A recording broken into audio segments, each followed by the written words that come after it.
Good evening. I'm going to start off tonight with a brief warning because I'm all about warnings tonight. I've dealt with stuttering my whole life, and that could happen tonight. So if it does, I just want you to relax and breathe. I guarantee you that's what I'll be doing. So as a kid, it's a little harder because, kids make fun of other kids, and you're always trying to hide it, but this is much better having it out in the open. As a kid, I was probably the smartest I'd ever been at 13. Ever was and ever would be. I was taking on my parents and teachers, arguing with them right and left, and in my mind, I was winning. In their mind, I was probably pretty obnoxious, but that's how it was. And I was also at the age when my parents would they stopped going to church and started dropping me off there, thinking that might make a better person out of me and really just increase my skepticism, I guess. And I remember one particular time, dropped off at a youth event, and the leader was up there, and he was talking, and he said, if you'll open your heart and accept Jesus, you'll have the greatest sensation you've ever had. You'll have this feeling of joy like no other. And I thought to myself, I love sensations. And so I did exactly what he said to do. I bowed my head. I said the exact words he said, and then I waited. And I waited a little longer, and when nothing happened, I decided right then that this was all a big lie and there's no Christ really, and I don't need a Savior, for that matter anyway.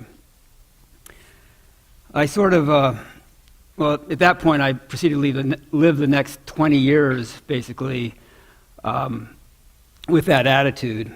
And I became sort of the poster child for the view that without God everything's permissible, and so I was ready for everything. I did congratulate myself on a few successes. I graduated from the University of Virginia. I got to fly Navy jets for 5 years, and I eventually became a vice president in a Fortune 500 company. I thought I was doing pretty good, but I was still seeking that sensation. I was still looking for the feeling, and as such, my relationships, especially with women, were just essentially recreational, and all my experiences were just entertainment. And I was indifferent to others. I misplaced pride, squandered a lot of time doing things I would really prefer to forget. I came to ridicule the church and Christ, despised it really for the lies I thought it was passing out. But things did begin to change just a little bit when I first met my future wife, Michelle. She loved Christ unconditionally and believed in him. Somehow she overlooked my lack of faith and did what people told her not to do, I'm sure, and she married me. Ironically, it happened in the same church that I had rejected so many years before. Well, we had our first of 3 daughters while we were on the West Coast, and then we moved back to Virginia a few months later. One of those daughters was born 20 years ago tonight, as a matter of fact. I didn't really understand Michelle's unshakable faith. And I was pretty good at arguing and debating, so I figured over time, she'd come around to my way of thinking. I would just sway her that way, and she'd give up that, and we'd have a lot more fun. That didn't happen. If you're tracking with me, you'll know. Probably not. Ironically, again, a pastor making house visits. I'm not even sure they do that now, but making house visits, and he came to our house, and we welcomed him in. Well, at least Michelle welcomed him in. I was a little bitter, yet I still remembered that time as a 13-year-old, and I figured this guy's just peddling lies. And so I took him on. I was going to get him defensive and argue with him, and I'd win. Well, he came in, and I said, "Why'd you become a pastor?"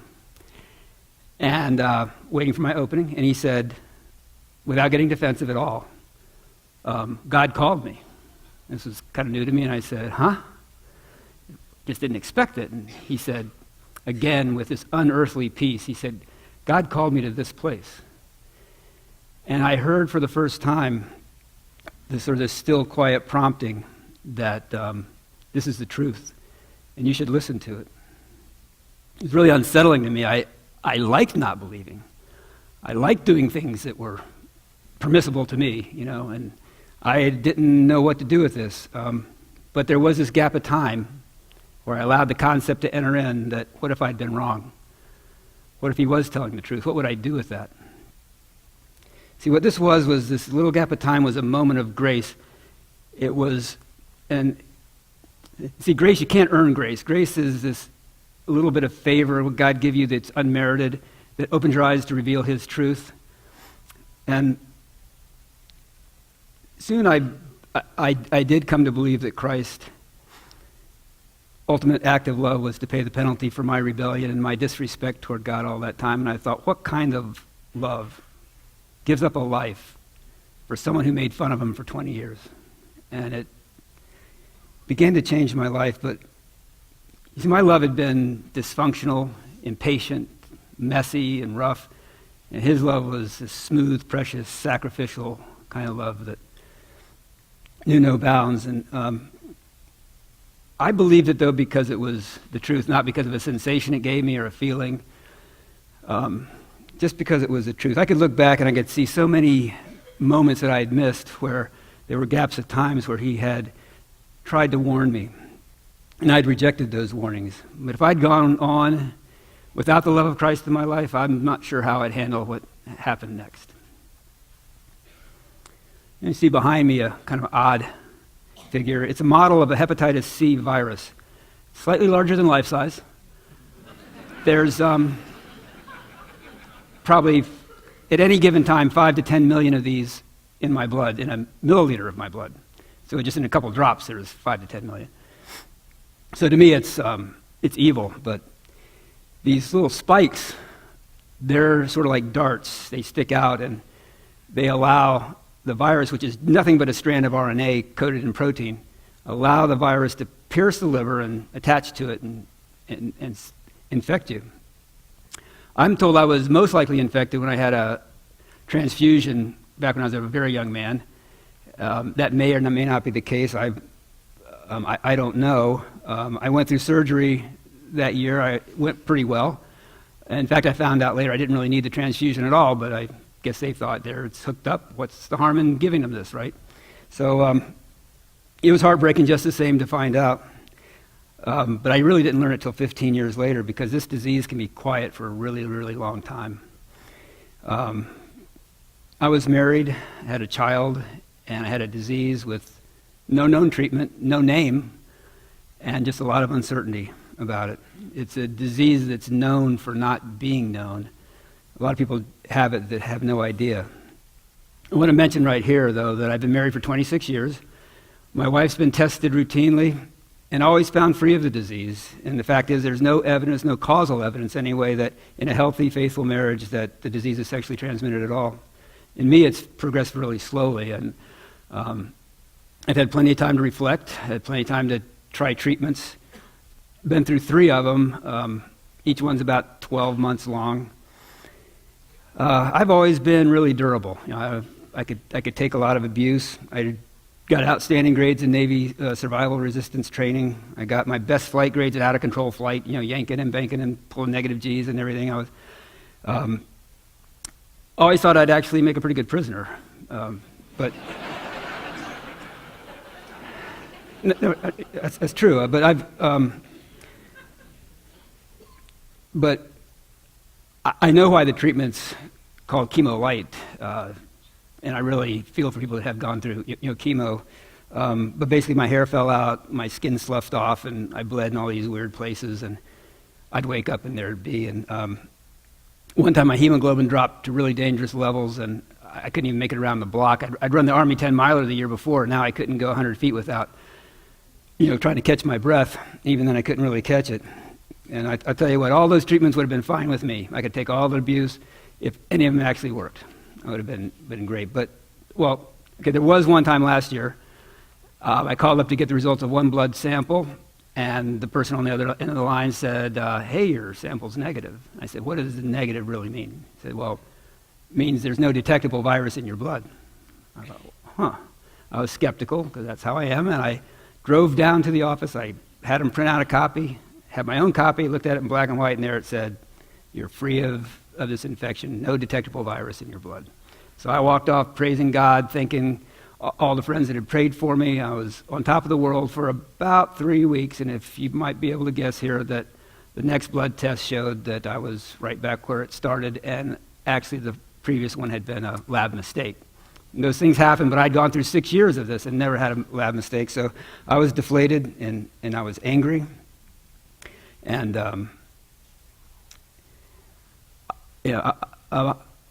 since I know God has the authority and the capability of healing me, I just wondered, where is he going with all this? And in another moment, though, of grace, God revealed some truth that took all the power of the disease away from me. My hope is not in doctors or medicine or potions. It's not even in my own durability or my health. It's in the promises of God through Christ, because after everything else, that's all that's left. And what I observe is that as my identity with this disease diminishes, my identity in Christ continues to grow, and my desire for God's will to be done in my life increases just the same. And while I know God's capable of healing me, if it's not in his will, I don't even want it, because I've been outside his will, and it's a terribly dangerous place to be. I think about both suffering and time in a different way than I used to. See, God didn't have to give us any time at all, but he gave us some, without which we wouldn't have these moments of grace that reveal his truth. And we can handle the truth if we have grace with it. But without grace and truth, we're all just perishing and circling the drain, basically, and because all of our days are numbered. But now I see grace in the continual moment-by-moment passing of time. And every moment God gives us is an opportunity to receive his grace or reject it. Also, to give grace to others or withhold it. You have to decide what you're going to do with your time. Sometimes his warnings and wake-up calls that are also products of grace come in the form of pain. And somebody I was telling my story to, he told me a quote from C.S. Lewis that goes, his pain is God's megaphone to the world. And since it took so much to penetrate my hard head, I get it. I get it that it's out of love. God's warnings aren't mean, they're not arbitrary.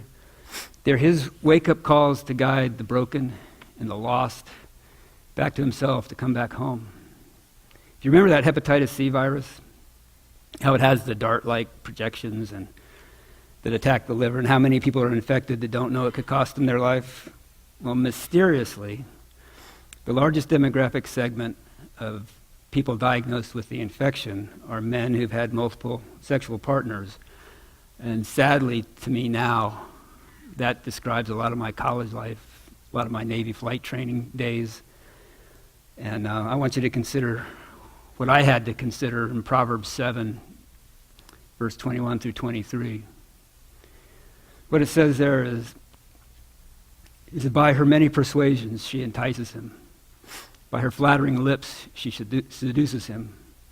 Suddenly he follows her, like an ox to the slaughter, or as one in fetters to the discipline of a fool, until a dart pierces through his liver, as a bird hastens to the snare, so he does not know it will cost him his life. However, I was infected, and I don't know. You can't escape the ring of truth in that. It's very personal to me. But a little farther along in Proverbs, just a few pages down, the greatness of God's grace is shown. He says things like, respect God, and you can relax from any danger. And that's grace. For me, the experience of this kind of grace makes me want to turn away from all those things that stole my life, that robbed me of life, and turn toward God in real, abundant life. So in a way, this disease you think that robs me of life actually serves to give me more abundant life. And where I once thought, how could a loving God be involved in all the pain and suffering in this world and all the pain people have, it now gives me a reason to have greater love for Christ.